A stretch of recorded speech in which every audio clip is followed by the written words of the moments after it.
You know what's been surfacing up lately was a lot of David Icke's old clips. Yeah, I've seen him. He looks fucking. I've seen a few things. I'm like, fuck me, he's young there, huh?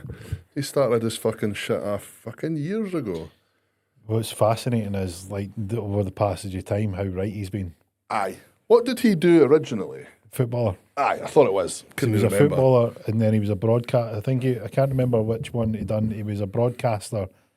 So he'd arthritis in the hand. He was a goalkeeper. And that's how he's got that weird kind of, for somebody who talks about reptilians, he's got a fucking reptilian claw as a hand. And then He's paid opposition. Aye. Playing the long game. He's playing the long game as a fucking reptile there, calling out that's his funny. family members. But he was a broadcaster, and then he joined the Green Party, and then he went to, I think it was Peru. He went to see a psychic, and the psychic was like, you're going to go on to do, basically you're going to go on this mission on a crusade, and you're going to Just railroad yourself. you're going to go, and it's going to be hard, but you're going to get there, and you're going to deliver the message the world needs. And then he went to Peru and had an out of body. I can't remember if it was an out of body experience or some Was sort he of. go on the mushroom trail like? No, I didn't have any of that. Went to this mountain and then sort of got, I don't know what you would call it, like some sort of experience where he went out of body and Like- got all this messages. Like fucking, Running what's his through name up the hang with the Ten Commandments and that. Like Moses. Was it? I can't even remember. I'm Charlton fucking Heston played him. Did he know? Aye. And Judah Ben Hur. Fucking. So he went up to this mountain, and then he was told, essentially shown what his path was to do. And then when he came back, he was obviously dropping some serious bombs at the time. Ken, That like, see when there's stories like that, Ken, like okay, if that's Ike's one, and then Terence Howard with in my dream I went through a door and found all this shit. It just loses credibility immediately with everybody. Do you know what what I was mean? his one? He had a dream what? Like Terence Howard's got his patents and he's fucking invented VR and all this space between atoms and all that stuff he does, and you're like, this is really interesting. They're like, how have you known this? And he's like, oh well, when I was 5 I had a dream. And I'm like right, you've lost me.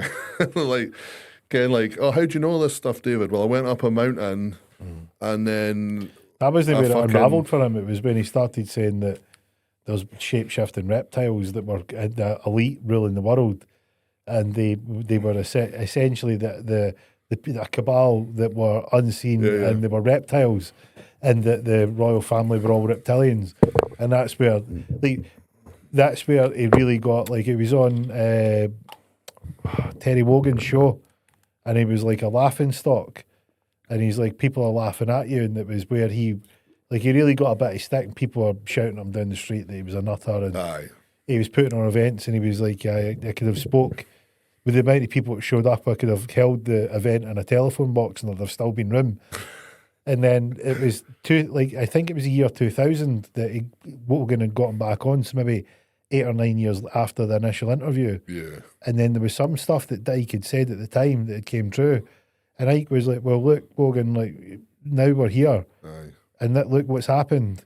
And it's interesting, the contrast between the two interviews, because the thing for a lot of people is, and I was explaining this to someone the other day, is that you can have overwhelming evidence, but overwhelming evidence of something, when you've got a belief of something else, it doesn't matter how overwhelming the evidence is, it'll not People defeat will your not- belief. No. So if David Icke could, and he didn't, not that he had out and out evidence of these things, but he might have had some tangible speculations and some credible kind of basis for what he was saying. But people's belief was so, like, this was so far off the radar of people. It would have been even that, like, unless you were just into the fantastic, it'd have been really difficult for them to get on board with. Yeah. And that was the same through that period of time for, like, UFOs, aliens, ghosts, spirits, like that period of time. Basically, you either had to fit in with the fold or you were considered, a nutcase. Aye, And he was right out ostracised, there. wasn't he? Yep. But he's sort of like, you're looking at all the stuff where he was talking about cashless society, one world government. He's been saying this for over 30 years. Yeah.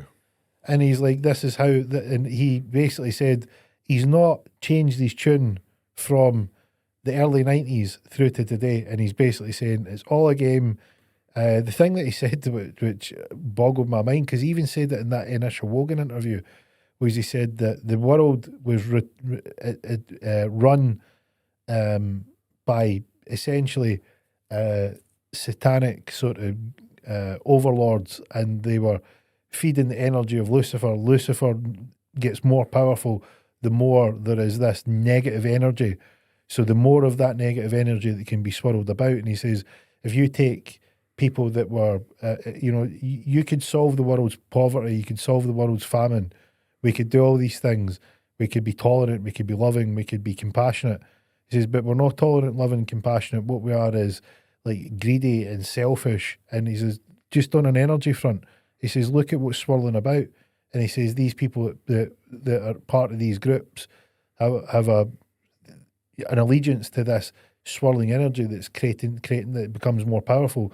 And they're promised that if they do these things, they will gain wealth, fame, and fortune. And that, you look at the Diddy Party, the Epstein files, the Hollywood, and you go, what is the rituals that are going on here? Like, why are people agreeing to this? Yeah. It's craziness.